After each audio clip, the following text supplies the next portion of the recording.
बिस्मिल्लाहिर्रहमानिर्रहीम, अस्सलामु अलैकुम and a very good morning. Espresso में आपको खुश आमदीद कहेंगे। ये हैं इमरान हसन और मिस तो किया होगा आपने, ये है अरबला हसन। इस उम्मीद और दुआ के साथ कि आप खैरियत से हैं। बहुत ही बॉलीवुड स्टाइल में किया। अब बार-बार लोग याद तो किया होगा। कभी-कभी खुद को ही बंदा कहता है याद तो आती होगी। याद तो आती होगी हमारी।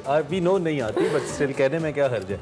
इस उम्मीद के साथ कि आप खैरियत से हैं और दो चीजों से इस वक्त आपकी जंग शदीद जारी है। नंबर 1 बिजली, लोड शेडिंग। पहले नहीं, लोड शेडिंग ज्यादा बड़ा मसला है। अच्छा, मेरे लिए पहले गर्मी देन लोड शेडिंग। और अरबला को जो कि लोड शेडिंग बहुत ही सताया हुआ है, तो हर चीज में लोड शेडिंग। मतलब हर घंटे बाद 1 घंटे के लिए लाइट जा रही है, ये क्या हो रहा है भाई इस मुल्क में? अरबला चले मैं सुबह आई हूँ और जब फरीद ने मुझसे पूछा कि भाई आपने क्या बात करनी, मैंने कहा आज लोड शेडिंग के अलावा इस शो में कोई बात नहीं होगी, क्योंकि मैं बहुत तंग पड़ी हूँ लोड शेडिंग से। हद हो गई भाई, मतलब 1 घंटे बाद 1 घंटे की लाइट जा रही है, कुछ समझ नहीं। एक तो बिल इतना आ रहा है, गला भी बैठ गया मेरा, बिल इतना आ रहा है और ऊपर से बिजली का यूनिट भी महंगा कर रहे हैं सब इस मुल्क में। अच्छा चले लाहौर, ये तो अरबला तो लाहौर की बात करिए। लाहौर में भी है लोड शेडिंग नो डाउट, लेकिन जितनी लोड शेडिंग कराची में हो रही है, कराची वाले सीरियसली बहुत परेशान है।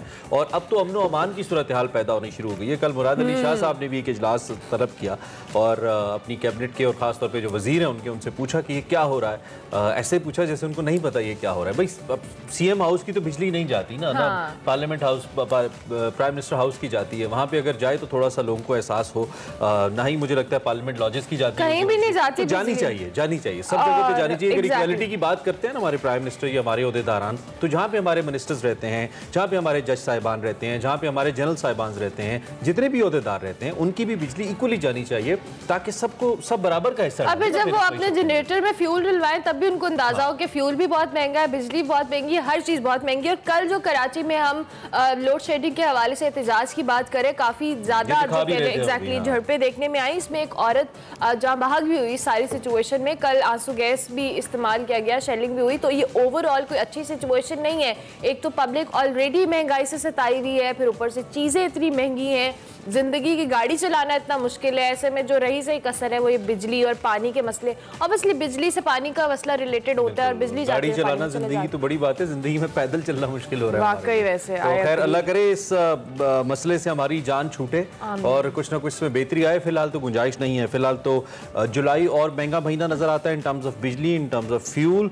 और प्राइम मिनिस्टर ने कल फिर कह दिया कि मुश्किल फैसले, मुझे नहीं पता कि इससे और बड़े मुश्किल फैसले क्या होंगे। बिजली ज्यादा जाएगी जुलाई में। हाँ, अब इससे बड़े मुश्किल फैसले क्या होंगे एक आम आदमी समझने से कासिर है। खैर ये वो मौज़ूआत हैं जिसमें हम रोजाना बात करते हैं। समटाइम्स हम नहीं भी करना चाहते, लेकिन करना इसलिए पड़ती है क्योंकि अगर इन पे हम बात नहीं करेंगे तो कौन करेगा। और हुकूमत अगर अब हमारी बात नहीं सुनेगी तो कब सुनेगी, ये भी एक सवाल अपनी जगह है। खैर हम हेडलाइंस की जाने बढ़ते हैं, देखते हैं आज का लाइनअप क्या है और फिर डिटेल्स भी इस पर बात करते हैं। हुकूमत के तमाम दावे और वादे धरे के धरे रह गए। मुल्क में महंगी बिजली भी नायाब हो गई। बड़े शहरों में लोड शेडिंग का दौरानिया 16 घंटों तक पहुंच गया। बिजली की तवील बंदिश के खिलाफ कराची में शदीद एहतजाज, ट्रैफिक निजाम दरहम भरम। बढ़ती महंगाई और बदतरीन लोड शेडिंग के खिलाफ सड़कों पर आने की तैयारी। साबिक वजीर आज़म इमरान खान ने 2 जुलाई को इस्लामाबाद में तारीखी एहतजाज का ऐलान कर दिया। मुल्क को मुआशी और सियासी बहरानों से निकालने का फार्मूला भी हुकूमत को पेश कर दिया। अहम समात, इंतहाई अहम रिमार्क्स। पंजाब के सियासी बहरान पर कानूनी जंग फैसला कुन मोड़ पर पहुंच गई। हमजा शहबाज को ओहदे से हटाने से मुतालिक लाहौर हाई कोर्ट में आज फिर समात होगी। वजीर आला के इलेक्शन के हवाले से बड़े फैसले का इम्कान। शदीद गर्मी और हब्स के मारे अवाम के लिए बड़ी खुशखबरी। महकमा मौसमियात ने 2 जुलाई से मूसलाधार बारिशों के एक और स्पेल की पेशगोई कर दी। इस्लामाबाद, रावलपिंडी, लाहौर, कराची और हैदराबाद समेत मुख्तलिफ शहरों में 5 जुलाई तक बादलों का जमकर बरसने का इम्कान। सेगमेंट मेरा पाकिस्तान में उफेरा फैज दिखा रही हैं लाहौर म्यूजियम में बनी नई चाइना गैलरी में मौजूद चीनी, जिंग और मिंग डायनेस्टी की नवादिरात। और फौजी मुहिम की सनसनीखेज दास्तान पर 1895 में लिखी गई किताब का अहवाल बताएंगे Waqar Ahmed Malik segment mind matters में। जनाब हेडलाइंस आपने जानी। इन सारी खबरों में जिससे हम बिल्कुल खुश नहीं हैं, खुशी की खबर ये है कि बारिशें शुरू होने वाली हैं। अल्लाह करे कि ये 2 जुलाई से महकमा मौसमियात ने जो पेशगोई की है, हमारे गूगल वेदर ने अभी तक नहीं की है, महकमा मौसमियात ने की है, उसके मुताबिक 2 जुलाई से बारिश नहीं, मेरा तो हमेशा अपडेटेड ही रहता है, लेकिन वो बारिश नहीं बताता, ये सही बात है। हाँ, मेरा भी नहीं बता रहा अभी। तो देखते हैं, बड़ी खबर देखते हैं जी, बड़ी खबर।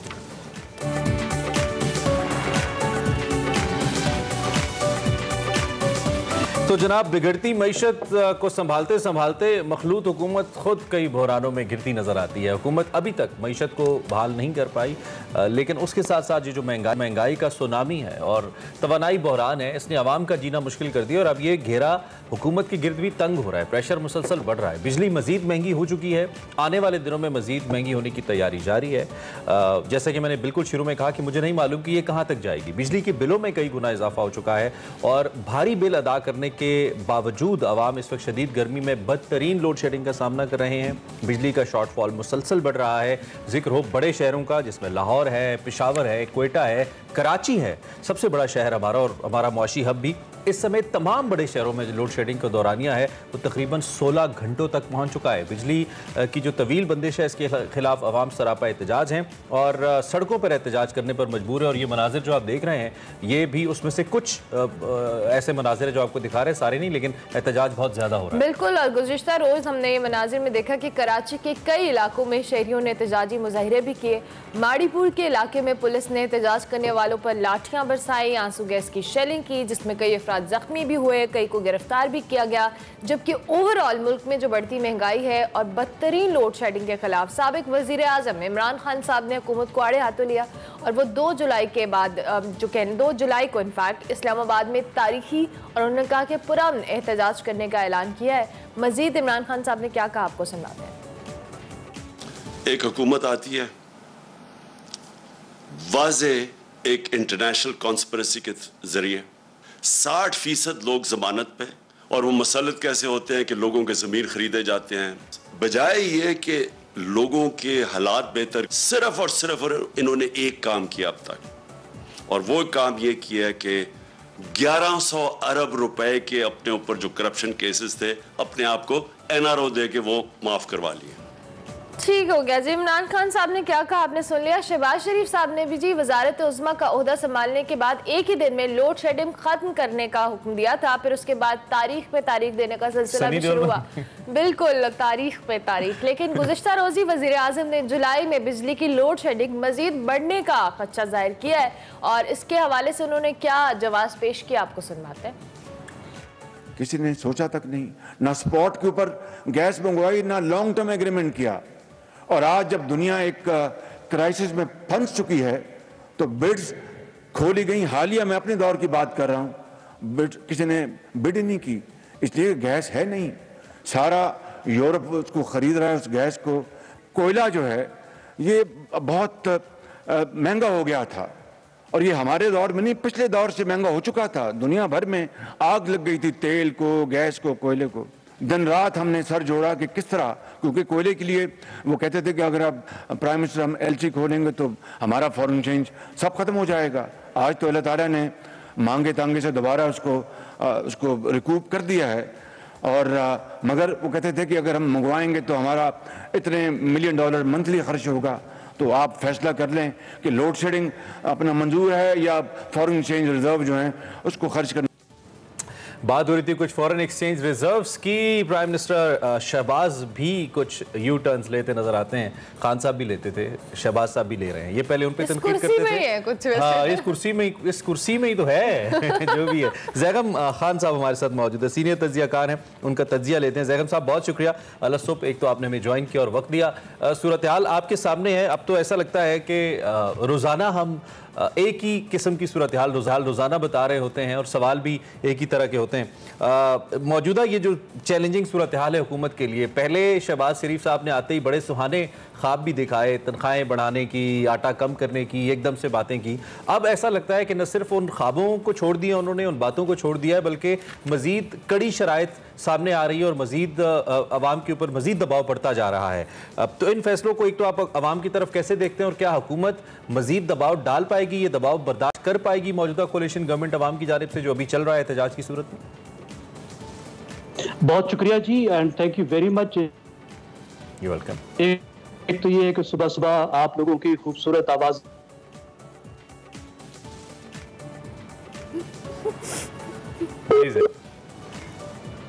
हमारी खूबसूरत आवाज का तस्करा करते हुए जैगम साहब की आवाज थोड़ी गायब। जी जैगम साहब कनेक्टेड है, बोलिएगा।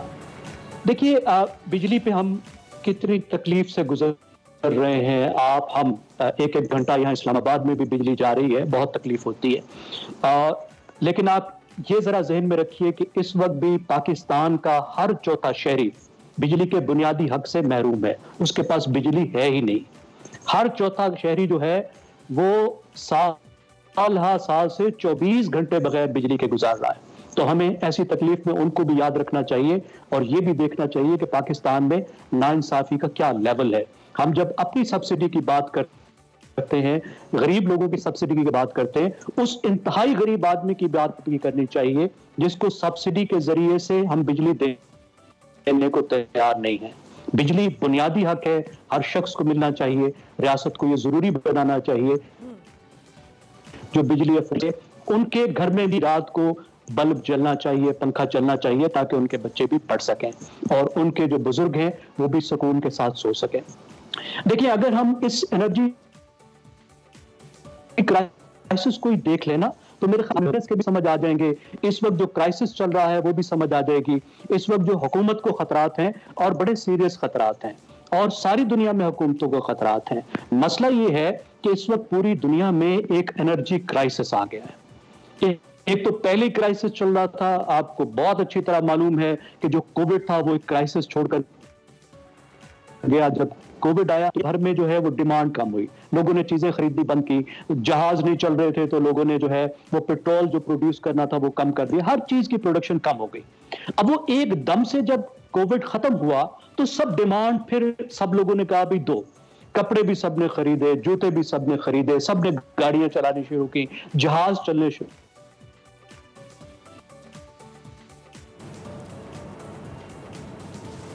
जी साहब महंगाई हुई थी, पाकिस्तान में भी उसका असर पड़ रहा था क्योंकि पाकिस्तान में भी हम अक्सर चीजें इंपोर्ट करते हैं। अब ऊपर मुसीबत ये आई कि रूस ने एक जंग छेड़ दी। अब रूस खुद दुनिया का बहुत बड़ा एनर्जी प्रोड्यूसिंग कंट्री है, जिसकी गैस जो है वो यूरोप को जाती है, तेल भी प्रोड्यूस करता है। अब जब उसकी गैस जाना बंद हुई यूरोप के सिस्टम में तो यूरोप भागा और उसने दुनिया भर से महंगा महंगा तेल और गैस खरीदनी शुरू कर दी क्योंकि उसने यूरोप से खरीदना बंद कर दिया। अब क्योंकि बहुत ज्यादा सरप्लस नहीं होता, एक्स्ट्रा नहीं पड़ा होता, उससे तेल और गैस की कीमत बढ़ गई। मिसाल के तौर पर देखिए कि पाकिस्तान ने अपनी एनर्जी सिक्योरिटी के लिए ये काम किया था कि हमने LNG का लॉन्ग टर्म कॉन्ट्रैक्ट किया था जो बहुत सस्ता और लंबे अरसे के लिए था। उसके बाद पिछली हुकूमत ने कहा जी वो तो बहुत बुरा कॉन्ट्रैक्ट था, हम ताजा खरीदेंगे वो सस्ता मिलेगी, तो लॉन्ग टर्म कॉन्ट्रैक्ट नहीं किया। अगरचे एक अपॉर्चुनिटी ऐसी आई कोविड के दिनों में कि बिल्कुल रॉक बॉटम प्राइस पर ये लॉन्ग टर्म एंगेजमेंट्स कर सकते थे, एग्रीमेंट कर सकते थे, उन्होंने नहीं किया। अब जब जरूरत पड़ी गैस की तो सब कतर पहुंचे जहां से हम गैस लेते हैं, दूसरी जगहों पे पहुंचे और LNG उन्होंने 4 गुना कीमतों पर उठानी शुरू की क्योंकि LNG एक सेफ जो है वो फ्यूल है और पाकिस्तान के लिए वो 4 गुना महंगी हो गई। हमारे बहुत से पावर प्लांट LNG पर चलते हैं, जो प्राइम मिनिस्टर साहब अभी समझा रहे थे, आपने समझा। अब जब LNG महंगी हुई तो लोगों ने कोयले को खरीदना शुरू किया, जो कोयले के प्लांट बंद पड़े थे, कोयले के प्लांटों की तरफ सब गए कि चलो जी कोयला लो। अब कोयला जो $70 का टन था वो 400 का टन हो गया। अब कोयले को भी हमारे प्लांटों के लिए मुसीबत पड़ गई। सॉरी सर, मैं आपको इंटरप्ट करी, ऑब्वियसली ये तो आप तमाम तर बैकग्राउंड हमें बता रहे हैं, लेकिन अभी जो हुकूमत के लिए IMF की चाहे वो शराइत है और उसके नतीजे में जो सख्त फैसले ऑब्वियसली लिए गए हैं और बहुत सख्त फैसले लिए गए हैं, हमने देखा है कि पब्लिक के ऊपर एक बहुत बड़ा बर्डन आया है इस सिचुएशन में। दूसरी जानिब अब जो साबिक वजीर आजम है इमरान खान साहब, वो भी कह रहे हैं, उन्होंने भी एहतजाज की कॉल दे दी। अब उनका एहतजाज की कॉल देना और लोगों को इकट्ठा करना ऑब्वियसली हुकूमत के लिए ऑलरेडी सिचुएशन बहुत ज़्यादा चैलेंजिंग है। ऐसे में इमरान खान साहब ऑपोजिशन में जब भी रहे हैं उन्होंने बहुत टफ टाइम दिया है गवर्नमेंट्स को, तो अब इस सिचुएशन के अंदर हुकूमत किस तरह से सारी मामलात को टैकल करेगी? ऑब्वियसली एक तरफ तो महंगाई का सुनामी है, फिर IMF की कड़ी शराइत हैं, तीसरी जानिब हम इमरान खान साहब की बात करें और फिर जो सख्त फैसलों का मामला है वो कल अलग सिचुएशन इख्तियार कर गया है। इस पर ज़रा अपना कॉमेंट दीजिएगा। देखिए, सख्त फैसले तो करने ही थे, इसके बगैर तो हमारा गुजारा नहीं था। अगर हम IMF के प्रोग्राम में दोबारा ना जाते तो हम डिफॉल्ट कर जाते। डिफॉल्ट का मतलब है हम दिवालिया हो जाते। दुनिया को हम कहते कि जो कर लो करना है, हम तुम्हारे कर्जे वापस नहीं कर सकते।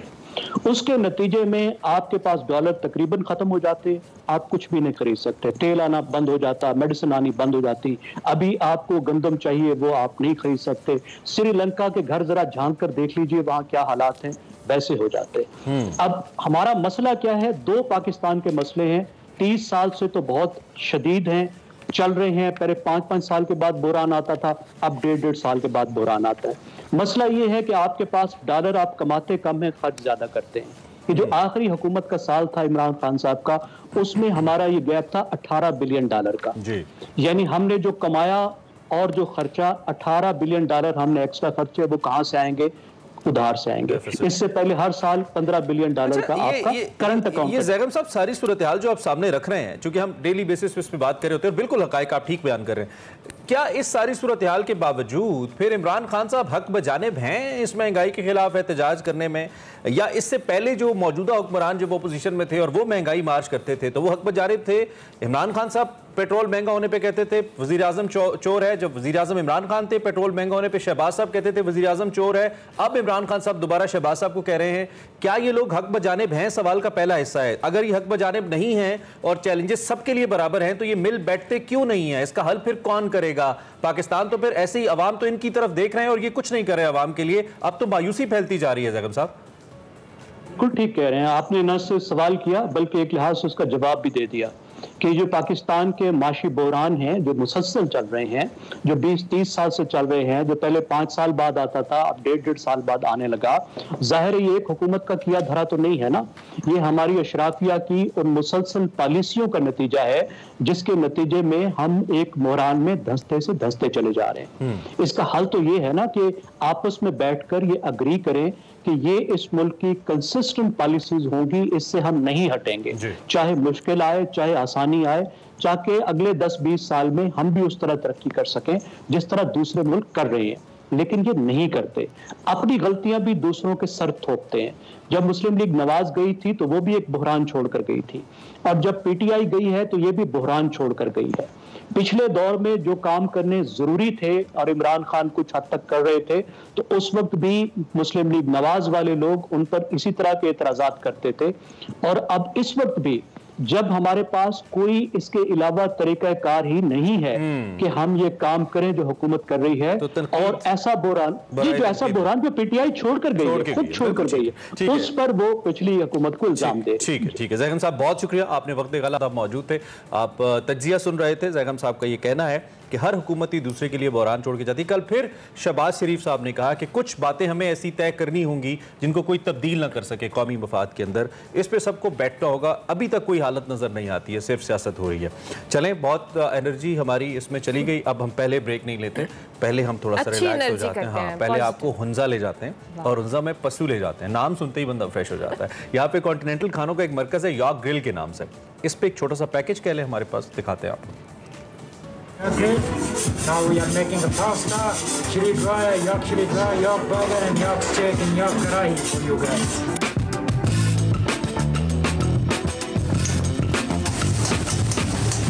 यॉर्क ग्रिल वादी हुंजा के खूबसूरत तरीन गांव पशु में वाक़या जदीद तर्ज का एक रेस्टोरेंट है। यहाँ याक के गोश्त से गिलगित बल्तिस्तान और वादी हुंजा के दीगर रवायती खानों के बजाय वेस्टर्न और कॉन्टिनेंटल फूड तैयार किया जाता है। काली मिर्च नमक में बने यहाँ की यॉर्क स्टेक जायके और ग़ज़ाइयत में अपनी मिसाल आप हैं। इसके अलावा यॉर्क ग्रिल में बर्गर, पास्ता और एग फ्राइड राइस और बाकी तमाम डिशेस भी यॉर्क के गोश्त से तैयार की जाती हैं।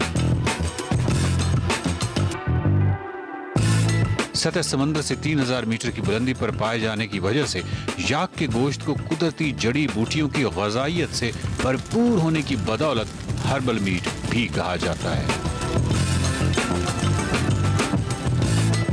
यॉक ग्रिल के मालिक तारिक अली का कहना है कि वो अपनी रेसिपी में ज्यादा मिर्च मिसालों का इस्तेमाल नहीं करते ताकि यॉक के गोश्त का अपना जायका खत्म ना हो।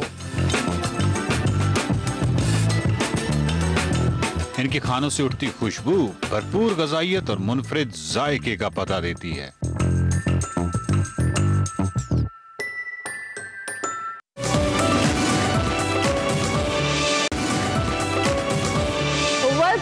टू एक्सप्रेसो बात करेंगे कुछ पंजाब के सियासी बहरान की। तो सियासी बहरान से मुतल्लिक कानूनी जंग अहम मोड़ पर पहुंच गई और बज़ाहिर वज़ीर आला पंजाब के लिए सूरत हाल मुश्किल बनती दिखाई दे रही है। इस हवाले से लाहौर हाई कोर्ट के लार्जर बेंच ने गुज़िश्ता रोज़ अहम समाअत की और अहम रिमार्क्स भी दिए। अदालत ने वज़ीर आला पंजाब को ओहदे से हटाने और गवर्नर के इख्तियारात से मुतल्लिक मुख्तलिफ दरख्वास्तों पर समाअत की और इस समाअत के दौरान जो सियासी बहरान का हल पेश करते हुए रिमार्क्स दिए कि मुनहरिफ जो 25 मुनहरिफ अराकीन हैं उनके वोट को निकाल कर दोबारा पोलिंग कराते हैं, जिसकी अक्सरियत हो वो वजीर आला बन जाए और हल्फ उठा ले।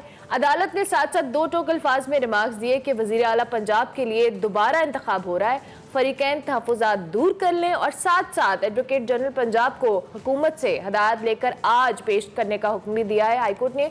और दूसरी जानिब समाअत के दौरान PTI के वकील बैरिस्टर अली ज़फ़र ने मौक़िफ़ इख्तियार किया अगर हमजा शहबाज वज़ीर आला होते हुए इलेक्शन करवाएंगे तो वो गैर आइनी होगा। अच्छा, ये बात तो वैसे उनकी ठीक लगती है अली ज़फ़र साहब की। खैर, इलेक्शन के लिए कम अज़ कम 10 दिन का वक्त होना चाहिए, ऐसी भी तजवीज़ सामने आ रही है। समाअत के बाद मीडिया से गुफ्तगू करते हुए बैरिस्टर अली ज़फ़र साहब ने दावा किया कि अदालत दोबारा इलेक्शन की तारीख देने जा रही है। तहरीक इंसाफ के जो अरकान असम्बली जो मुल्क से बाहर हैं वो वापस आ जाएं, वोट की तैयारी करें। अब सबसे पहला और बुनियादी सवाल यहाँ पे ये है, क्या वज़ीर आला पंजाब का इलेक्शन दोबारा होने जा रहा है? ये तो आज लाहौर हाई कोर्ट के फैसले के बाद काफ़ी हद तक सूरत हाल समझ आ जाएगी। सवाल ये है कि क्या वज़ीर आला पंजाब का इलेक्शन दोबारा होगा और क्या हमजा शहबाज अपनी अक्सरियत बरकरार रख पाएंगे या नहीं। अगर हाई कोर्ट री इलेक्शन का हुक्म दे देती है, जिसके चांसेस काफ़ी हद तक मौजूद हैं, तो इस बार नतीजा कितना मुख्तलिफ हो सकता है। हमारे साथ इलियास साहब इसी सूरत मौजूद हैं, सीनियर सहाफ़ी भी हैं, हमारे ब्यूरो चीफ भी हैं, उनसे ज़रा राय लेते हैं। ऑन ग्राउंड सिचुएशन का भी इलियास साहब को ज़रा बड़ा ज़बरदस्त अंदाज़ा होता है।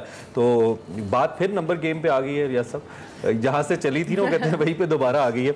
सबसे पहले तो ये पिक्चर हमारे सामने रखें जो कोर्ट की समाअत हुई, इसमें जो रिमार्क सामने आए इन दरखास्तों को लेकर। सबसे पहले तो हमें आगाह करें कि क्या मामलात रहे। देखिए, जिस कोर्ट में ये मुख्तलिफ दरख्वास्तें गई थी लाहौर हाई कोर्ट के, तो लार्जर बेंच तश्कील दे दिया, तमाम जो एप्लीकेशन थी वो इकट्ठी कर दी गई। तो अब उस पर समाअत जारी थी, यहाँ इलेक्शन भी हो गए और जो CM भी बन गए, ओथ भी टेकिंग हो गई और सिलसिला जो चल गया, गवर्नर भी चेंज हो गए। एक टाइमली जैसे पीरियड के साथ गवर्नमेंट चल रही थी आहिस्ता आहिस्ता कि वो ये आइनी बहरान को किस तरह ख़त्म किया जाए। लेकिन ये एक दफ़ा फिर आइनी बहरान पैदा होने का खदशा है कि आज जो फैसला आ जाता है, अगर दोबारा इलेक्शन का फैसला, जैसे अली ज़फ़र साहब कह रहे थे, क्योंकि कोर्ट क्या डिसीजन देती है, कोर्ट बहरान को समेट देती है, क्या करती है, या इलेक्शन को दोबारा करती है, तो 16 अप्रैल वाली सूरत हाल दोबारा बहाल हो जाती है। ये मामला PTI ही लेकर गई है कोर्ट में ना, और दूसरी जानिब ये भी है कि PTI एक जानिब खुश नज़र आती है कि जी दोबारा इलेक्शन हो रहा है, क्योंकि अली ज़फ़र साहब ने कल प्रेस कॉन्फ्रेंस भी की, लेकिन वो 25 जो मुनहरिफ अरकान हैं वो भी तो PTI की हैं, तो नंबर गेम में भी तो PTI ही हर्ट हुई पड़ी है। तो क्या ये PTI के लिए जश्न मनाने का वक्त है अगर दोबारा इलेक्शन होता है? इस वक्त जो PTI और उनकी इत्तेहादी जमातें जो काफ लीग हैं, वो उन लोगों को ये है कि जो 5 अरकान जो थी, वो जो कोटे की ख़वातीन की नशिस्तें थी, वो अब दोबारा इनको मिल गई। जैसे इलेक्शन कमीशन को कह दिया, हाई कोर्ट ने हदायत दी कि इनको दोबारा बहाल किया जाए, तो इनको दे दिए PTI के अरकान को नामजदगी कर दी जाए, नोटिफिकेशन किया जाए। तो वो नोटिफिकेशन करते हैं तो फिर उनके लिए एक नंबर गेम में उनका इजाफा हुआ और यहाँ से ये समाअत भी शुरू हो गई। अब अगर उनके 197 हमजा ने वोट लिए थे तो उनमें से 25 निकल जाते हैं, तो फिर उनके पास जो आ जाती है, तो इनके जो कह सकते हैं फॉरवर्ड ब्लॉक बन गए थे मुस्लिम लीग नून में, जो 5 अरकान थे वो भी ये मना के वापस ले आए हैं, और वो मना के ले आते हैं, तो फिर नंबर गेम में इनका ऊपर आ जाता थोड़ा सा नून लीग का लेकिन हाँ जी, लेकिन इनको वो जो PTI के अरकान हैं वो अब वोट नहीं कर सकेंगे या इस तरह, क्योंकि ये सूरत हाल है। अब आज़ाद अरकान की जो है वो ज्यादा अहमियत बढ़ गई। अच्छा, ये जो 25 मुनहरिफ अरकान की हम बात, अगर इनको निकाल दिया जाता है, जैसे कि अदालत ने रिमार्क्स दिए कि इनको अगर साइड पे किया जाए और फिर दोबारा से इलेक्शन कराया जाए, तो फिर नंबर गेम का क्या सिलसिला होगा और जो इत्तेहादियों का मामला है उसको हवाले से फिर देखें जी, अगर नंबर 197 में से निकालते हैं 25 तो 172 रह जाते हैं, लेकिन 5 इनके जो फॉरवर्ड ब्लॉक बन गया था वो वापस आ जाते हैं, 177 हो जाते हैं, तो इनके भी 173 74 हो जाते हैं पीटीआई के। तो ये है, इसमें ये नहीं है कि सादा अक्सरियत है, इसमें जो अवाम में मौजूद होंगे उनके जिनके वोट ज़्यादा होंगे वो सीएम होगा, अगर हो जाता है ऐसा मुमकिन। लेकिन उसमें यह है कि आज़ाद अरकान जो हैं 4-5 उनकी बड़ी अहमियत है कि उनको कौन किस तरफ वो जाते हैं। अगर वो जिस तरफ बैठेंगे, आप देख लें नून लीग की जानब से भी पार्लिमानी पार्टी का हमजा शहबाज ने इजलास तलब कर लिया, और वो जिसमें आज़ाद अरकान और जो दूसरे हैं उधर भी नंबर गेम का पता चल जाएगा कि इजलास में पार्लिमानी तारीखें भी बड़ी पास है, ज़िमनी इंतखाब भी सर पे, और ज़िमनी इंतखाब भी बड़ा अहम है पंजाब में नंबर गेम को लेकर, चूँकि पहले बुज़दार साहब की हुकूमत भी चंद वोटों के ऊपर थी और अभी हमजा साहब की हुकूमत भी चंद वोटों के ऊपर, अक्सरियत इसी तरह की है, तो ज़िमनी इंतखाब की अहमियत और बढ़ गई है। लेकिन ज़िमनी इंतखाबात की अहमियत के तनाजुर में मौजूदा इंतखाब की बड़ी अहमियत है। जैसे बैरिस्टर अली ज़फ़र साहब ने बड़ी सही बात की कि अगर हमजा साहब ऊपर बैठे हुए हैं, एडमिनिस्ट्रेशन उनके कंट्रोल में है, तो वो तो जारी बात है चीज़ों को अपनी तरीके से मैनिपुलेट कर सकते हैं, लाजमी नहीं करेंगे, कर सकते हैं। तो इसमें फिर अदालत के लिए क्या ऑप्शन हो सकता है, या कानून क्या कह रहा है इसमें? जी, अदालत इसमें देखेगी, उसने अदालत ने तमाम जो सूरत हाल है उसका जायज़ा ले लिया। फिर उन्होंने एडवोकेट जनरल को भी कहा कि कल तक, उन्होंने टाइम लिया था एडवोकेट जनरल ने कि कल तक वो 10 बजे आज दोबारा समाअत स्टार्ट होगी और उसमें फैसला जो भी दिया जाएगा, क्योंकि ये बहरान है जो पैदा हुआ है, जो ये ख़त्म नहीं हो रहा है, इसमें कहीं ना कहीं फिर दोबारा कोई आ जाता मोड़ पे, कोई मसला पैदा हो जाता है। तो हम ये, क्योंकि अगर ज़िमनी इंतखाब हैं 20 हल्कों में पंजाब के, ये छोटी बड़ी नहीं, बड़ा एक इलेक्शन है जिसमें लाहौर की 4 नशिस्तें, तो ये है कि अगर गवर्नमेंट होती और अब बज़ाहिर ऐसा वैसे लगता भी है कि अगर for the time being PMLN का कैंडिडेट नहीं जीता तो शायद ज़िमनी के बाद दोबारा से वो नो कॉन्फिडेंस आए और फिर ये बहरान चलता रहे। इन दी एंड जो झुकाव है, आपने कहा कि आज़ाद अरकान की जो अहमियत है वो बढ़ गई है, डेफिनेटली वो पंजाब में हमेशा ही रहती है और विफाक में भी रहती है। तो जो झुकाव है पहले पीटीआई की तरफ हो सकता था, चूंकि विफाक में पीटीआई की गवर्नमेंट थी, अब विफाक में पीटीआई नहीं है, कोलिशन गवर्नमेंट है, तो आज़ाद जो अरकान है आपके ख्याल में उनका झुकाव अब भी पीटीआई की तरफ होगा, परवेज़ इलाही साहब की तरफ होगा, या विफाक का असर इन पे भी पड़ेगा और ज़्यादा झुकाव इनका नून लीग की तरफ होगा? देखिए जी, इस वक्त जो सूरत हाल है, जो फैसला होता है, तो इसमें कोई ना कोई ज़िमनी इंतखाबात भी हैं, तो आज़ाद अरकान देखेंगे कि अपना फ़ायदा देखेंगे वो कि किस तरफ है, क्योंकि अगले जनरल इलेक्शन में भी उन्होंने जाना है हल्कों में, तो इस सूरत हाल में उनका झुकाव ये है, इसमें अभी कुछ कहा नहीं जा सकता। इधर पाकिस्तान की सियासत में आपको पता है कुछ भी हो सकता है, एंड टाइम पर बंदा इधर सारी रात उधर बैठा है, सुबह जाके किसी और को आ जा रहा है, ये तो चलता रहेगा। थैंक यू वेरी मच, बहुत शुक्रिया जी। हमारे साथ तरीन सूरत हाल मोहम्मद इलियास साहब रख रहे थे और देखते हैं कि सूरत हाल क्या बनती है। नून लीग के लिए बहरहाल चूंकि पंजाब के अंदर इंतखाब है और अब अगर बकौल उनके इसमें कोई इंटरफेरेंस नहीं होती तो उनके चांसेस ज़्यादा हैं कि वो ज़्यादा सीटें जीतें, और बहुत सारे जो मुनरफ अरकान हैं वो भी नून लीग के साथ ही खड़े हैं। तो अगर फॉर द टाइमिंग उनको शिकस्त हमजा साहब को हो भी जाती है ड्यू टू द मखसूस नशिस्तें, तो चांसेस हैं कि दोबारा फिर एक कदम एतमाद आए ज़िमनी के बाद और कहानी गोज ऑन। आप और मैं देखते रहेंगे, बस यही होता रहेगा। ब्रेक ले लेते हैं जी।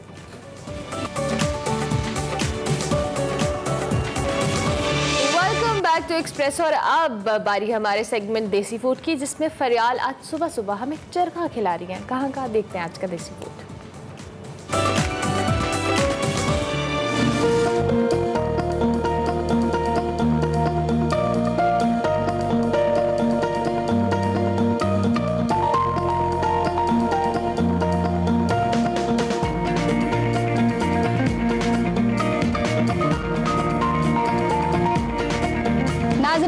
मैं आई हूँ मुगलपुरा ग्रिफिन हॉल, जहाँ पर है ग्रिफिन चरगा हाउस। इनकी खास बात तो ये है, ये बहुत ही मज़ेदार से मटन जॉइंट्स और मसालेदार चिकन चरगा तैयार करते हैं। आइए चलकर लोगों से पूछते हैं कि उनको इनके चिकन चरगा की और मटन जॉइंट की खास बात क्या लगती है।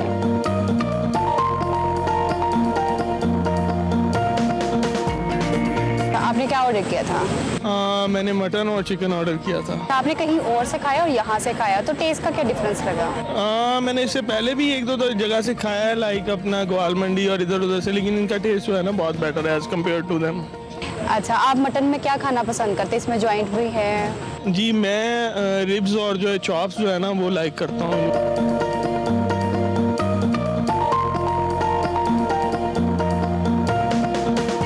टेस्ट लगा आपको? ये बहुत अच्छा है, मैं बचपन से आ रही हूँ उधर। अच्छा, तो क्या खास बात लगती है इनके चिकन चरगे की जो आप बचपन से आ रही हैं अभी तक? इसका टेस्ट बहुत अच्छा है, और ये मसलन ये तो चिकन जो होता है ना हार्ड, वो नहीं है, सॉफ्ट है बिल्कुल, इसलिए इनका टेस्ट भी अच्छा है, मसाले भी अच्छे हैं और लज्जत में आता है खाने में। इनका मटन जॉइंट खाया आपने, कैसा लगा आपको? मटन बहुत अरसा पहले खाया था।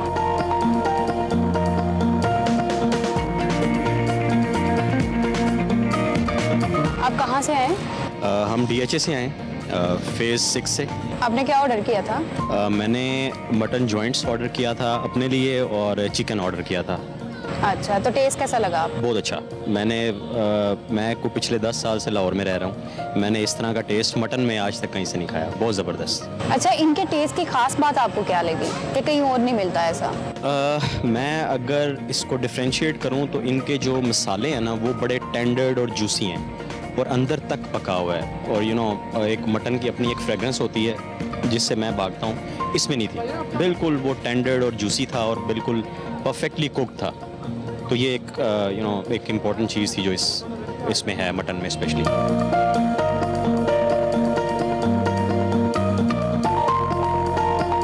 क्या खास बात लगती है इनके खाने की आपको? खास बात है इनके जो ऊपर उन्होंने मटेरियल वगैरह लगाया ना, मसाला जो ऐड किया हुआ है वो बेटर है सबसे। बाकी हमने देखा कि वो ऊपर होता है, लेकिन ये अंदर तक जो है ना वो मैरिनेट हुआ है तकरीबन सारा।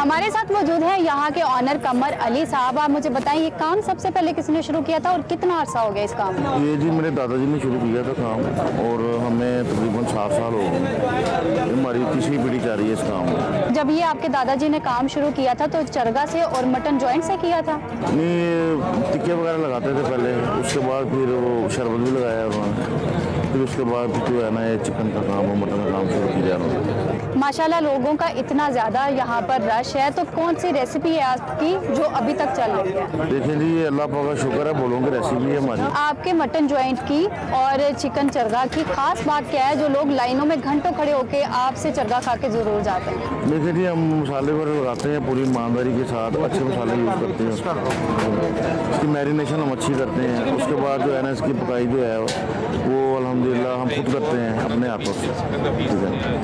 तो यही वजह है इंशाल्लाह जो है ना अभी तक 7 सालों में हमारा टेस्ट जो है ना अभी तक मेनटेन है, जैसे 7 साल पहले था आज भी वही टेस्ट है हमारा। डिमांड सबसे ज़्यादा किस चीज़ की है? दोनों चीज़ों की एक जैसी डिमांड है, चिकन की भी और मटन की एक जैसी डिमांड है। मटन में डिमांड सबसे ज़्यादा किस चीज़ की है? देखिए जी, ये तो हर बंदे की अपनी अपनी चॉइस है, किसी को नान पसंद है, किसी को पुट पसंद है, किसी को मटन पसंद है, ये तो हर बंदे की अपनी अपनी चॉइस है। मोस्टली जो है ना वो नान को पसंद करते हैं लोग, ठीक है ना। कई जो हैं वो गर्दन के लवर हैं, पुट के लवर हैं। सर्दियों में मेन्यू यही रहता है या चेंज हो जाता है? नहीं, हमारा 12 महीने यही मेन्यू है, 12 महीने यही मेन्यू, चिकन और मटन दोनों। आपने कभी सोचा कि मेन्यू में और भी चीज़ें डालनी चाहिए और एडिशन करना चाहिए?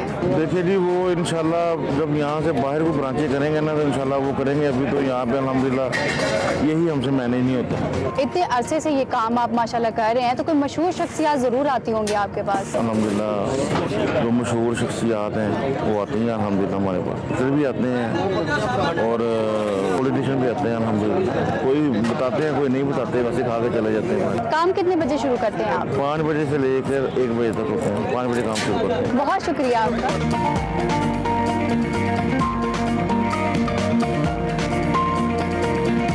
नाजरीन, मेरे लिए मटन जॉइंट और चरगा आ चुका है, इसको टेस्ट करते हैं। नाजरीन, ये वाकई बहुत ज़्यादा जूसी है और इसका मसाला बहुत ज़्यादा लजीज है। आप लोग भी एक बार ज़रूर ट्राई करें। मिलते हैं अगले नए देसी खाने के साथ। अल्लाह हाफिज। Welcome back to Expresso. Break के बाद हाजिर हो चुके हैं हम। आज फिर हम आपको लाहौर म्यूजियम लेके जाएंगे, मेरा पाकिस्तान में। इनफैक्ट फैरा फैज लेकर जाएंगी हमें, और वहाँ पर जो नई चाइना गैलरी बनी है वहाँ पे चैंग और मिंग डायनेस्टी के हवाले से क्या इंफॉर्मेशन मौजूद है ये आपको दिखाते हैं आज के मेरा पाकिस्तान।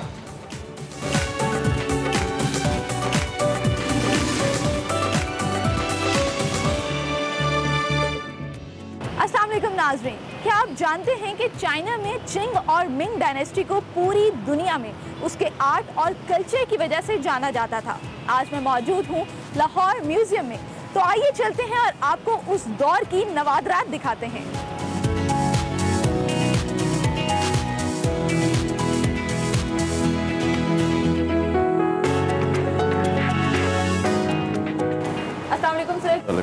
खुशामदीद। नाज़रीन, हमारे साथ इस वक्त मौजूद हैं इजाज़ अहमद मिन्हाज साहब, जो डायरेक्टर हैं लाहौर म्यूज़ियम के।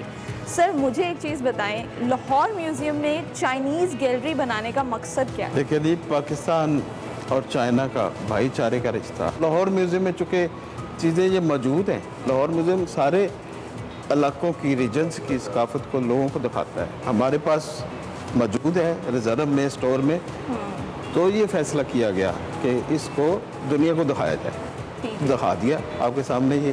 तो सर, ये बनी कब थी चाइनीज़ गैलरी? ये अभी बनी है, अभी रिसेंटली बनी है। अच्छा, अभी इसका इफ्तिताह भी होना है।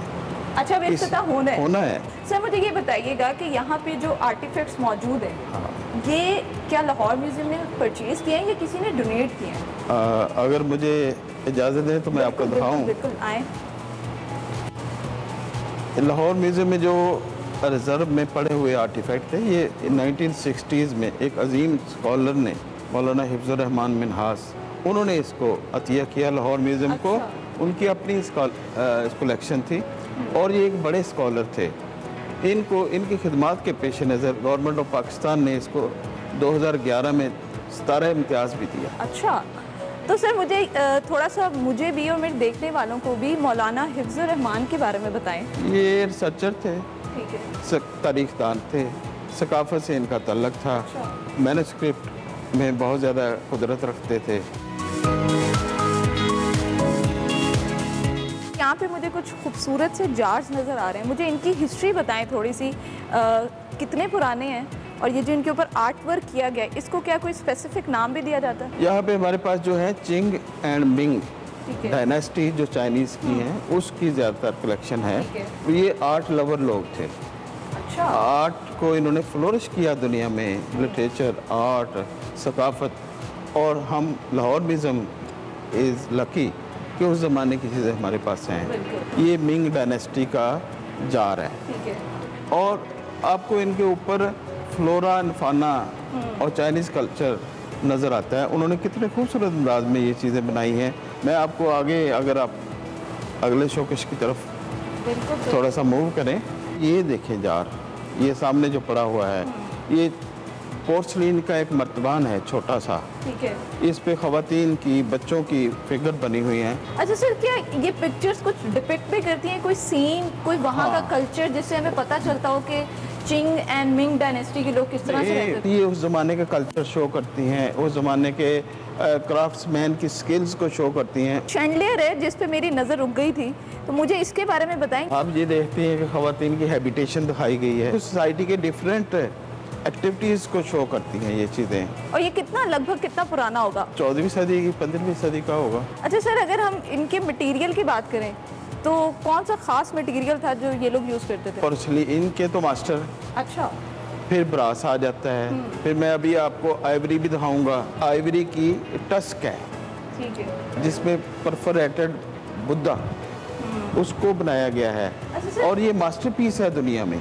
अब ये जो पूरा, ये जो शोकेस है, इसमें हाथी के दांत से बनी चीज़ें? ये सारा हाथी के दांत से। उनका ट्रेडिशनल चाइनीज फैन। फिर आप चेस देखें, चेस का बोर्ड उन्होंने पूरा वाइट कलर का बनाया हुआ है। फिर साथ वाइट कलर के साथ रेड कलर का चेस बोर्ड भी बनाया हुआ है। उसको कलर कर दिया? उसको कलर कर दिया।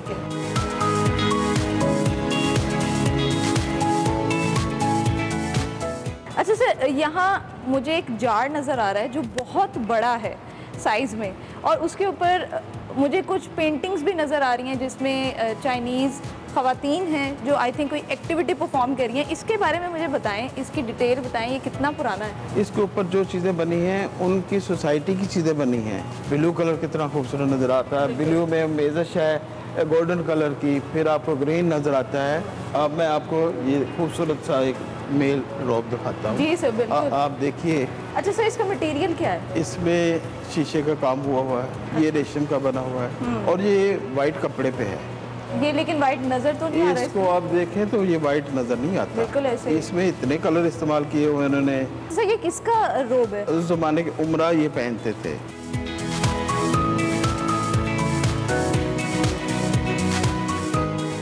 सर इन तमाम चीज़ों के अलावा कोई ऐसी चीज़ जो आप मुझे और मेरे नाजरीन को दिखाना चाहते हैं? एक ऐसी चीज़ दिखाता हूँ जो आपके नाजरीन भी देख के बहुत खुश होंगे। अच्छा।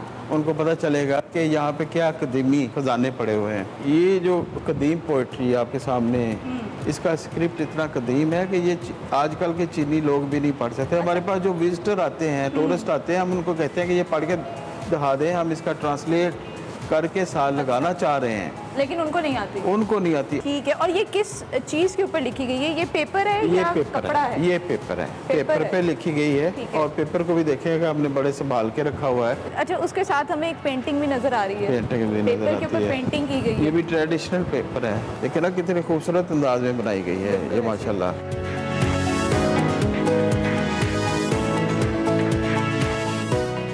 सर कुछ ज्वेलरी बॉक्सेस भी मुझे यहाँ पे नजर आ रहे हैं, उनके बारे में बताएं। क्या तब की खवातीन जो हैं तब भी अपने जेवर संभाल के रखती थी? जेवर और खवातीन दो लाजम मलजूम चीज़ें हैं। अच्छा। हमारे पास ज्वेलरी बॉक्स बहुत खूबसूरत हैं, यानी कि खवातीन को एक तो अपने जेवरों से प्यार, दूसरा उनकी हिफाजत से प्यार, तीसरा फिर नफासत से भी प्यार, ताकि हर चीज़ सेटल्ड रहे। बिल्कुल। ये जो नेक्स्ट शोकेस है इसमें हमें किचन में इस्तेमाल होने वाली कुछ चीज़ें नज़र आती हैं, जिसमें सूप सेट भी है, इसके अलावा टी सेट भी है। मुझे इसके बारे में बताएं, मटेरियल के बारे में बताएं। बेस्ट पोर्सलेन का बना हुआ, बेस्ट क्राफ्ट्समैन ने बनाया हुआ। इसके कलर पूरी गैलरी हमारी में से डिफरेंट है और ब्राइट है, और ब्राइट कलर है। बिल्कुल ऐसा ही है। अच्छा सर, अगर हम लगभग इनकी कीमत की बात करें, क्या अंदाजन क्या वैल्यू होगी इसकी मार्केट में? ये प्राइसलेस है।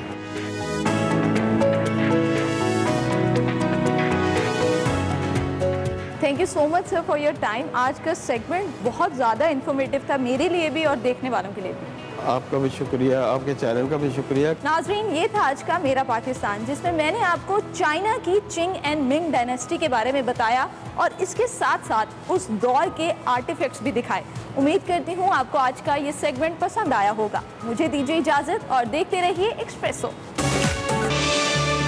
Welcome back to Xpresso. और अब चूंकि ईद कुर्बा की आमद है और इसी सिलसिले में हमारी कोशिश है कि ऑफ एंड ऑन इस पर हम बात करते रहें। शहर शहर जो मवेशी मंडियां हैं वो सज गई हैं। महंगाई का दौर है और इस दौर में कुर्बानी जो है वो पहुंच से बाहर हो रही है। बल्कि कल जब हम फैमिली में डिस्कशन कर रहे थे कि इस बार कुर्बानी का क्या करना है, तो इस दफ़ा तो वो शेख रशीद की बात मुझे याद है कि कुर्बानी से पहले कुर्बानी हुई पड़ी है, तो लोग कैसे बेचारे मैनेज करें। ख़रीदार भी परेशान है, व्यापारी भी परेशान है और दोनों की मुश्किलात काबू में नहीं आ रही है। दूसरी जानिब लंपी स्किन जो बीमारी है, इससे मसाइल पैदा हो गए हैं। मंडियों में चेकिंग जारी है या नहीं, और या इस हवाले से जो हिफाजती इक़दाम लिए जाने हैं वो लिए जा रहे हैं या नहीं, इसी बारे में हमने बात बिल्कुल। जानवरों की रेट्स क्या हैं, खरीदारों के शिकवे, व्यापारी क्या कहते हैं, इस हवाले से हमारे नुमाइंदगान हमारे साथ मौजूद हैं।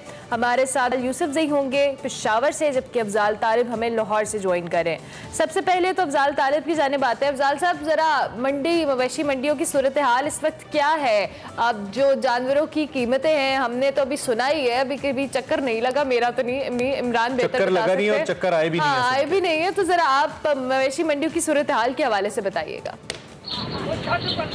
बस मेरा ख्याल ये है कि चूँकि ईद का जो है वो ईद उल ज़ुहा तकरीबन जो है अगले महीने चंद 2 हफ्ते बाद तकरीबन सड़क के ऊपर ही है, लेकिन लाहौर समेत जो है दीगर अजला के साथ लाहौर में भी जो है 13 सरकारी तौर पर मंडी लगाई गई हैं। लेकिन इसके साथ साथ जो है दीगर जहाँ जगह खाली है वहाँ पर जो है गैर कानूनी मंडियाँ भी लगनी शुरू हो गई हैं। लेकिन जहाँ तक हम बात करें जानवरों की कीमतों के हवाले से, तो हालिया पेट्रोल, गैस के दीगर जो अशिया की कीमतों में इजाफे का जो असरात हैं वो मंडियों पर भी ज़ाहिर होना शुरू हो गए हैं। तो यहाँ जो लोगों के जो हैं रेट सुनकर तो हमें चक्कर आने शुरू हो गए और मेरा ख्याल ये सुनकर आपको भी चक्कर आने शुरू हो जाएंगे जो जिसका आप भी मुंतजर थे। तो ये पिछले साल अगर किसी ने फ़र्ज़ करें कि बकरा 60-70 हज़ार का लिया था या वेड़ा जो है वो 1,00,000-1.25 लाख का लिया, तो इससे इस दफ़ा वो सोच कर आए मंडी में कि इस दफ़ा जो है दुगना रेट हुए होंगे। तो यहाँ इस टाइम जो हम लाहौर सगिया पुल के ऊपर एक बड़ी मंडी है, यहाँ मौजूद है। तो यहाँ पे बकरियों की और बड़े जानवरों की लूट भी आना शुरू हो गई है। अफजाल साहब, कोई इंतजाम किए गए हैं? कोई ऐसा कैंप वगैरह मेडिकल लगाया गया है जानवरों की जिसमें जिसमें उनको चेक किया जाए और जानवरों को फिट या अनफिट करार दिया जाए? ऐसा कोई इंतजाम किया है जिला इंतजामिया ने?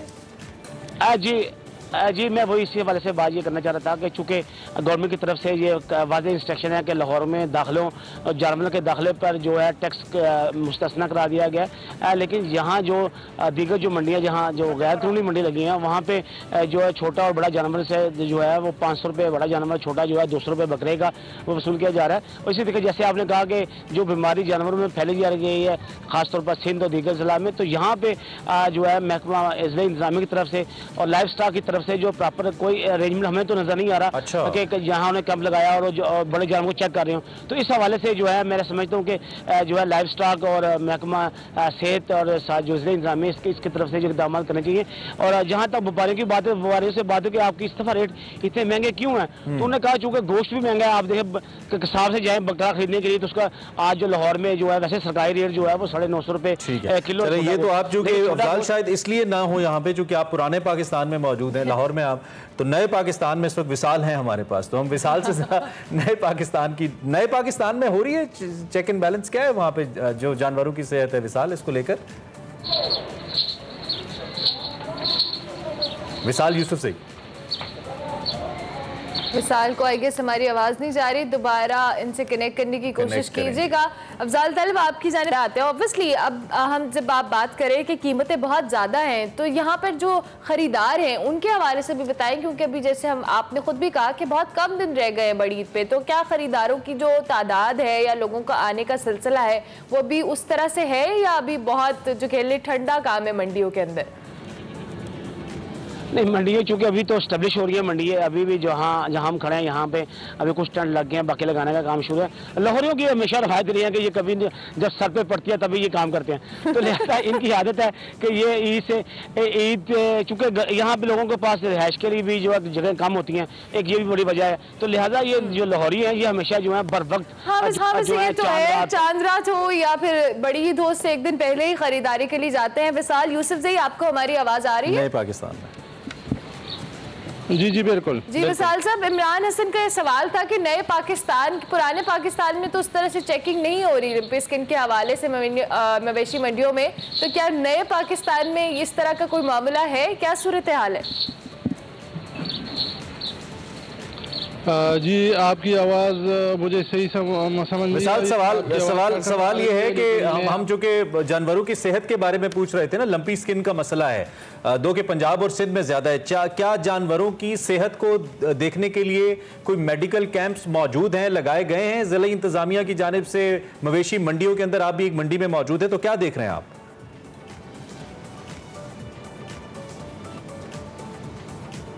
हमारे कनेक्शन का थोड़ा मसले में खालियों के अंदर वैसे भी थोड़ा ना इस तरह का मामला, प्राइसेस इतनी ज्यादा है कि वो जो सिग्नल्स है ना वो वीक हो जाते हैं। अफजाल भाई, आपने कोई कीमत वगैरह पूछी जानवरों की, चूंकि आप मौजूद हैं और पीछे आपके माशाल्लाह जानवर तो बड़े तगड़े नजर आ रहे हैं, तो ये भी एक बड़ा सवाल रहता है कि क्या जानवर भी इस दफा उतनी तादाद में आ रहे हैं मंडियों में, चूंकि ये भी तो एक बड़ा अहम जरिया है मईशत का और बड़ा एक अहम उनसर है और बड़ा अहम इवेंट है ईद कुर्बा हमारी सोसाइटी के अंदर। तो आपकी कोई बात हुई है यहाँ पे जो खरीदार जो यहाँ पे बेचने वाले हैं? अफजाल तारिफ साहब, विसाल आपको आवाज आ रही है हमारी? आज लगता है कि हम थोड़ा ना गर्मी ज्यादा रहती है। जी बिल्कुल, विसाल प्लीज अब आप कनेक्ट कीजिएगा। आ रही है लेकिन बोलिए विसाल बोलिए। जी बिल्कुल, पेशावर में भी ईद कुर्बा का जो सिलसिला है यहाँ पर मंडियाँ सजना शुरू हो गई है और यहाँ अभी मैं जो रिंग रोड पेशावर पे खड़ा हूँ, यहाँ पर एक बहुत बड़ा जो मवेशियों की मंडी है वो सज गई है और यहाँ पर मुल्तान और पंजाब से यहाँ पर व्यापारी जानवर लेकर आए हैं। लेकिन जैसा कि अफजाल ने बताया, यहाँ पेशावर में भी यही सूरत हाल है। जो पिछले साल 1 लाख का जानवर था, अभी वो 2.5 लाख और 2 लाख तक पहुँच गए हैं। इस तरह 2 लाख से लेकर 12 लाख तक यहाँ पर जानवर दस्तियाब है। लंपी स्किन जो बीमारी है उसका जिक्र भी मैं बताता चलूँ कि लंपी स्किन की वजह से पेशावर और मर्दान और इर्द गिर्द के इलाकों में बहुत सारे जानवर इससे मुतासर हुए हैं। लाइफस्टॉक की जानिब से यहाँ पर रिंग रोड मंडी में अगरचे व्यापारियों का कहना है कि डॉक्टरों की टीम आ रही है, लेकिन कोई मुस्तकिल तौर पर कोई कैंप अभी तक नहीं बनाया गया है और व्यापारियों का कहना है, उनकी की डिमांड है कि यहाँ पर मुस्तकिल कैंप बनाया जाए। ठीक हो गया, बहुत शुक्रिया विशाल। यूसुफ ज़ई आपका भी और अफजाल तालिब आपका भी। मवेशी मंडियों की क्या सूरत हाल है, इस हवाले से हमारे नुमाइंदगान हमें अपडेट कर रहे थे और दोनों के मुताबिक इस वक्त कीमतें बहुत ज़्यादा हैं। अगर आपने पिछले साल जो एस्टिमेट लेकर मंडी में गए थे उससे डबल एस्टिमेट लेकर इस बार आप मंडी में जाएं, क्योंकि जानवर तो आपको नहीं। अच्छा, अगर आप ये समझ के पहले जानवर ले लेंगे कि बाद में कीमतें और ना बढ़ जाएं, तो जब तक ईद आएगी ना उन जानवरों को खिलाने पिलाने पे आपका इतना खर्चा हो जाना है कि वो कीमत वही पहुंच जानी है। वो 2000 बचाने के चक्कर में 10,000 ऊपर लगा दिया। Very technique. अब तो सोचना पड़ता है, क्या करें, ये मजबूरी है हमारी। खैर, एक तो ये लंपी स्किन का मामला है। आपको फिर बता दें, जो हमारी हेल्थ जो जानवरों के हवाले से स्पेशलिस्ट से बात हुई है, उनका ये कहना है कि ये गोश्त खाने में कोई प्रॉब्लम नहीं है इसका, आप इसको बतौर खुराक इस्तेमाल कर सकते हैं अगर किसी को लंपी स्किन का मसला है भी। और कुर्बानी के हवाले से भी है कि इसकी कुर्बानी की जा सकती है। अब तक जो इतलात हैं, ताहम हम ज़रूर कोशिश करेंगे कि इस पर इस्लामी नुक्ता नज़र भी हमारे सामने है कि इसमें अगर लंपी स्किन की बीमारी है तो क्या कुर्बानी की एलिजिबिलिटी के ऊपर कोई असर तो नहीं पड़ता उस जानवर की। इस पर भी हम ज़रूर इंशाल्लाह एक सेशन ब्रेक लेते हैं, ब्रेक के बाद हाजिर होते हैं। देखते रहिए Xpresso. Welcome back to Xpresso. 1895 में एक लिखी गई किताब जिसका हाल ही में उर्दू तर्जुमा शाये हुआ है, जिसका नाम है गिलगित से चित्राल, और ये एक फौजी मुहिम की सनसनीखेज दास्तान है। आज वकार अहमद मलिक साहब माइंड मैटर्स के अंदर इसी किताब के बारे में बता रहे हैं। देखते हैं आज के सेगमेंट माइंड मैटर्स। अस्सलाम वालेकुम नाज़रीन, मैं हूं वकार अहमद और आप देख रहे हैं माइंड मैटर्स। और आज जिस किताब के साथ हाजिर हुआ हूं, बहुत ही आला, बहुत ही कमाल, बहुत ही खूबसूरत किताब है। ये किताब अभी हाल ही में शाया हुई है। 114 सफ़े की बहुत छोटी सी बहुत बड़ी किताब है और इसका नाम है गिलगित से चित्राल तक। गिलगित से चित्राल तक जो है ये 1895 की एक फौजी मुहिम है जिसकी एक सनसनीखेज कहानी है। 1895 की, और ये उर्दू तर्जुमा अभी हुआ है, नूर शमसुद्दीन साहब ने किया है। बेसिकली ये किताब जो है ये लेफ्टिनेंट विलियम जॉर्ज ने लिखी। विलियम जॉर्ज है, ये बाद में मेजर जनरल बने। इसमें आपको इनकी भी तस्वीर दिखाऊंगा। मजे की बात है कि इस किताब के अंदर जो कैरेक्टर्स हैं उनकी तस्वीर भी हासिल हुई हैं। ये जो लेफ्टिनेंट विलियम जॉर्ज हैं, ये कर्नल कैली के साथ गए थे गिलगित से चित्राल एक फौजी मुहिम पे, जब चित्राल को फतह करने के लिए इस साइड पे जो गिलगित से भी एक फौजी दस्ता रवाना हुआ था और पेशावर से भी हुआ था। सो जो गिलगित से रवाना हुआ था उसमें ये लेफ्टिनेंट विलियम जॉर्ज जो थे उसका हिस्सा थे, और जो कैली थे, जो कर्नल कैली उनके साथ थे, और इन्होंने किताब लिखी विद कैली टू चित्राल, जिसका तर्जुमा जो है नूर शमसुद्दीन ने गिलगित से चित्राल तक में किया है। और ये गिलगित से चित्राल तक की जो किताब है, इसका जो सबसे ज्यादा लुत्फ है वो तो वो लोग लेंगे जो कि गिलगित से चित्राल बाय रोड गए हुए हैं। उसकी वजह यह है कि आज जब आप जाते हैं गिलगित से चित्राल, तो आज और 1895 में गिलगित से चित्राल जाना क्या फर्क था, और वो जो रास्ते में माइलस्टोन्स आते हैं, जो लैंडमार्क्स आते हैं, जिनका जिक्र जो है वो लेफ्टिनेंट विलियम जॉर्ज भी करते हैं। मैं आपको कुछ इंटरेस्टिंग चीज़ें जो है वो उसमें किताब में से बताता हूँ। मिसाल के तौर पे 25 मार्च 1895 के हवाले से लिखते हैं कि अगले दिन खुशकिस्मती से बारिश रुक गई और दोपहर तक धूप निकलने की वजह से हर कोई खुश था।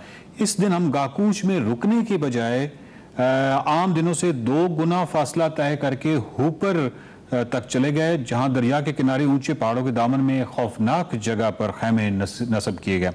करीब कोई गांव नहीं था, यहाँ पे कोई आबादी नहीं थी, ये गैर आबाद और तंग जगह थी, और हवा चलती ही ऐसे लगता था गोया हम एक खुश्क पाइप के अंदर हैं।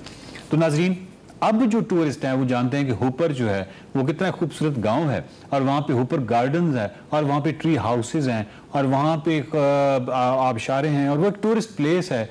लेकिन आप देखिए कि लेफ्टिनेंट विलियम जॉर्ज ने कहा है कि ऊपर जो है यहाँ पे कोई आबादी, कोई कुछ भी नहीं था, और हमने यहाँ पे पड़ाव किया था, और जिस तरह उन्होंने इसकी मंजर कशी की है। दरे शंदूर के हवाले से वो लिखते हैं कि फंडर झील के हम पहले में उतर गए। ये झील 1894 यानी 1895 में ये जा रहे हैं, 1801 साल पहले की बात कर रहे हैं कि अवाइल में 4.5 मील तक फैला हुआ था। तमाम इस साल जुलाई में झील के आखिरी सिरे में पानी अपने लिए रास्ता बनाने में कामयाब हुआ और इस निकास से खासा पानी बह गया। ये फंडर झील की बात कर रहे हैं। जब ये फंडर में होते हैं तो उस वक्त का एक वाकया लिखते हैं कि इस गांव में एक मौलवी है जो कि रूहानी ताकत के बलबूते पर चंद सिक्कों के एवज यकीनी तौर पर बर्फबारी रुकवा सकता है। ये इस लेफ्टिनेंट को एक मकामी आदमी बताता है, क्योंकि लगातार बर्फबारी हो रही होती है और वो उनको सिक्के देते हैं और फिर बर्फबारी जो है वो नहीं रुकती। तो उसके बाद जो कर्नल कैली हैं उन्होंने वो जो मौलवी साहब हैं उनको भी कुदाल लिया और उसके बाद उनसे भी कहा कि आप भी बर्फ़ हटाने का यानी मजदूरों या कुल्ली वाला काम करना शुरू करें, जिसमें वो काफ़ी दिल बर्दाश्ता हुए। तो उन्होंने कहा कि बर्फबारी रोकने के लिए आपकी दुआएं रायगा गई हैं, हो सकता है आपका बेलचा कुछ काम आ जाए। इस तरह के बहुत सारे वाक़यात जो हैं वो इस किताब में उन्होंने जिक्र किया। लंगर कैंप का जिक्र किया है, शंदूर टॉप का जिक्र किया, और शंदूर टॉप का इन्होंने बड़ा मुफस्सल जिक्र किया है। 2 झीलें हैं वहाँ पे और किस तरीके से ये वहाँ पे गए। इन्होंने एक तोप लेके गए थे, वो तोप लेके जाना जो है वो बहुत बड़ा एक कारनामा या बहुत ही मुश्किल था। अगेन ज़हन में ये रखिएगा कि ये लेफ्टिनेंट जॉर्ज विलियम का अपना एक पॉइंट ऑफ व्यू है, यानी आप यूँ समझिए कि ये एक अंग्रेज़ का जो पॉइंट ऑफ व्यू है, वो अपने पॉइंट ऑफ व्यू से उन्होंने ये किताब लिखी हुई है। बट इसके अंदर जो टूरिस्ट हैं, ये जो सयाह हैं, ये जो नेचर लवर हैं, ये जो गिलगित बल्तिस्तान और चित्राल लवर हैं, उनके लिए इसमें बहुत कुछ है। अच्छा, एक और चीज़ जो उसका इन्होंने बहुत ज़्यादा जिक्र किया है वो बर्फ़ की नतीजे में अंधा होने का है। अब हमें मालूम है कि हम ग्लासेस इस्तेमाल करते हैं, उस वक्त भी गिलासेस इस्तेमाल करती थी फ़ौजी, लेकिन वो गिलासेस जो थे वो एक तो या कम होते थे और जिसकी वजह से यहाँ पे इवन इनके साथ जो जानवर होते थे वो भी लफ्ज़ इस्तेमाल हुआ, बर्फ़ कोरी, स्नो ब्लाइंडनेस का शिकार होते थे। तो ये वहाँ पे एक बिल्कुल एक नॉर्मल फिनोमेना था कि जब आप बहुत हाइट पे जाते थे, ये शंदूर टॉप या इस तरह की जगहों पे जाते थे, तो आप स्नो ब्लाइंडनेस का शिकार हो जाते थे। ये जो फौज थी, ये टोटल जो इसको आप कहेंगे तो ये 400 तकरीबन अफराद पर मुश्तमिल थी, जिसमें 200 पाइनियर्स 2 तोपें थी और 40 कश्मीर सैपर्स थे और 50 हमजा लेवीज पर मुश्तमिल ये टोटल फौज थी। इसमें जो सबसे अफसोसनाक वाक़या है वो है एक हेवर्ड के हवाले से, जॉर्ज हेवर्ड जो हैं उनके हवाले से। जॉर्ज हेवर्ड का नाम आप सुनते हैं जब आप यासीन वैली में जाते हैं तो नॉर्मली ये नाम आपको सुनने में आता है कि यहाँ पे गोरा कत्ल हुआ था। बहुत कम लोग जानते हैं कि ये गोरा जो कत्ल हुआ था इसका ताल्लुक किसी फौज से नहीं था, ये एक टूरिस्ट था, एक सयाह था, जिसकी वजह से मैंने आपको कहा कि ये बहुत ही अफसोसनाक वाक़या है। और इस किताब में इस लेफ्टिनेंट विलियम जॉर्ज ने भी इस वाक़े को लिखा है कि जो जॉर्ज हेवर्ड थे वो दुनिया की सयाहत पर निकलकर यासीन में आए थे और वहाँ पे एक्चुअली उनको कत्ल किया गया था। और कत्ल होने से पहले हेवर्ड ने सुबह तक की ज़िंदगी की मोहलत मांगी थी ताकि वो एक आखिरी बार इस दुनिया को देख सकें। उनकी बात मानकर सुबह सवेरे उनको कत्ल किया गया। लेकिन हेवर्ड जो थे उनके बारे में कहा जाता है कि जो उनके कातिल थे, जो कि उनका भी दिल काफ़ी हद तक पसीज गया था। सुबह तक जो है वो मंजर देखते रहे कि सुबह की पहली किरण पहाड़ की चोटियों पर बर्फ का रंग बदलती रही। रोशनी एक चोटी से दूसरी चोटी तक सफ़र करके हर चोटी की इनफरादियत और खूबसूरती को आश्कार कर रही थी। जो ही नीचे ज़मीन से गर्म भाप उठना शुरू हुई तो हेवर्ड ने सर पर खड़े अपने कातलों की तरफ ये बताने के लिए देखा कि इनकी तरफ से दी हुई मोहलत ख़त्म हो गई है। तो हेवर्ड जो है वो एक टूरिस्ट है। ऑफ कोर्स ये एक अफसोसनाक वाक़या था। और इसके अलावा इस किताब में बहुत ही ज़बरदस्त है, जब ये शंदूर से नीचे मस्तूज और बूनीस की साइड पे उतरते हैं, बहुत सारी ऐसी जगहों के नाम हैं, हवेलियों के नाम हैं जो कमाल हैं। और वहाँ पे जो मेहतर थे जो बाद में बने, जिनकी उम्र सिर्फ 12 साल है, उनका भी जिक्र है। वहाँ पे जो फोर्ट है, जो चित्राल फोर्ट है, उसकी तस्वीर भी हैं। तो इस वक्त जो आप तस्वीर देख रहे हैं ये लेफ्टिनेंट विलियम जॉर्ज की है, जो कि बाद में मेजर जनरल बने। और ये जो इस वक्त आप तस्वीर देख रहे हैं ये कर्नल कैली हैं, जिनके साथ लेफ्टिनेंट विलियम जॉर्ज गए थे। तो ये कर्नल कैली जो थे ये इस मुहिम में शामिल थे। और दूसरा, ये जो सबसे रेयर फोटोज आप देख रहे हैं ये चित्राल फोर्ट की हैं। और ये जो चित्राल किला था ये उस वक्त यानी 1895 में क्या था और किस तरीके से इस पे कब्जा हुआ, और ये उस वक्त की तस्वीर है। यकीन जानिए कि इन तस्वीरों में जान पड़ जाएगी अगर आप ये किताब पढ़ेंगे गिलगित से चित्राल तक, तो उसके बाद आपको मालूम होगा कि ये तस्वीरें जो हैं कि कितनी अहम है। और कमाल है डिजिटल मीडिया का कि अब भी ये तस्वीर जो हैं जब आपको किताब पढ़ते हैं और जब आप गूगल करते हैं तो कुछ ना कुछ निकल आता है। तो ये चित्राल फोर्ट की तस्वीर थी और ये जो इस मुहिम के करैक्टर्स हैं, जो किरदार हैं, उनकी तस्वीर हैं। और कमाल खूबसूरत, बहुत ही 1 या 2 नशिस्तों में पढ़ने वाली किताब है। गिलगित से चित्राल तक ज़रूर पढ़िएगा। देखते रहिए माइंड मैटर्स।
दिल नहीं कर रहा है कि आपको रोकें, आप बजाते जाएं और हम आपको सुनते जाएं। एक तो ये इंस्ट्रूमेंट इतना जबरदस्त है कि ये जब भी बजता है तो सीधा जिसे कहते हैं ना दिल में उतर जाते हैं इसके सुर, और फिर अगर उसको बजाने वाले प्ले करने वाले ज़बरदस्त हो तो फिर और। आप वकास अली से मिले हैं अभी इनके फ़न की सूरत में। ये फ्लूट प्लेयर हैं, इनके वालिद साहब भी फ्लूट प्लेयर हैं बड़े मशहूर, और ये उसी लेगेसी को साथ लेकर चल रहे हैं। न सिर्फ ये फ्लूट प्लेयर हैं बल्कि is a teacher as well, LUMS university के अंदर सिखाते भी हैं फ्लूट बजाना, और 2009 से ये सिखाते हैं। That's very amazing.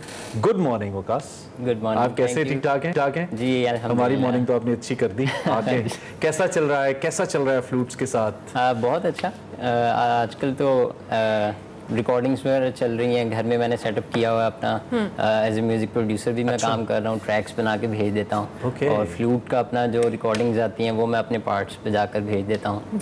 और बाकी लम्स में भी चल रही है, सेशन चल रहा है हमारा वहाँ पर, चल रहा है अभी इंशाल्लाह 1 माह का रह गया तकरीबन कोर्स। अच्छा। और फिर वहाँ से फ्री हो जाएंगे। वकास ये बताएं, ऑब्वियसली ये शौक आपके वालिद साहब, जिस तरह से आपने कहा कि आपने उनसे सीखा भी, वो फ्लूट प्ले भी करते हैं, लेकिन ऑब्वियसली ज़रूरी नहीं होता कि पेरेंट्स जो काम करते हैं बच्चों का उसमें इंटरेस्ट हो। तो आपको उनको देख के इंटरेस्ट हुआ, और जो आपका जर्नी स्टार्ट हुआ किस तरह का जर्नी रहा? शुरू में तो एज ए बिगिनर अगर मैं बात करूँ तो बड़ा बोरिंग काम है प्रैक्टिस करना, क्योंकि आपको एक नई चीज़ मिल रही है, आप थक भी रहे हैं, आपके हाथ भी थक रहे हैं, आपका ये पोस्चर, आपकी नेक थक रही है, आपके बाजू शोल्डर्स हर चीज़ दर्द कर रही है, तो अंदर दिल करता है यार छोड़ो ये क्या बोरिंग हो जाता है। लेकिन जब आप गाने बजाने की तरफ जाते हैं और क्लासिकल म्यूजिक की तरफ जाते हैं तो आपकी फील्ड डेवलप शुरू हो जाती है होना, तो फिर उसमें आपका दिल लगना शुरू हो जाता है, फिर दोस्ती हो जाती है। फिर दोस्ती हो जाती है। तो आपके जो अपने सीखने वाले हैं, जो शागिर्द हैं आपके, जी, उसमें फीमेल्स भी हैं? खाली मेल्स भी हैं, फीमेल्स दोनों हैं? अच्छा,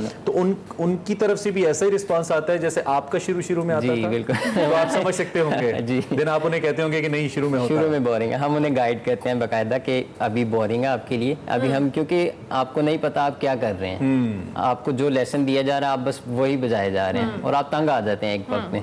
लेकिन जब आप उस चीज़ को ओवरकम कर लेते हैं, आपकी हम टाइपिंग बढ़ा रहे होते हैं, स्पीड जिसे कहते हैं ना, आप स्पीड जैसे ही पकड़ लेते हैं अच्छी, फिर हम आपको ग्रेजुअली सॉन्ग्स की तरफ लाना शुरू करते हैं, राग की तरफ लेके जाते हैं, तो फिर आपका दिल लगना शुरू होता है, फिर आपको एकदम क्लिक कैसी है लर्निंग स्किल्स लोगों की? वैसे यंगस्टर्स तो फौरन कहते हैं गिटार पकड़े और बजना शुरू हो जाए, फ्लूट पकड़े और बजना शुरू हो जाए, हम लोगों की ख्वाहिश होती है। जी। तो वक्त तो लगता है इसमें, कितना वक्त एक नए सीखने वाले को चाहिए इसको? अगर आपने रवानी अगर इसमें कहें तो मिनिमम 6 माह आपके लिए इस पर चाहिए।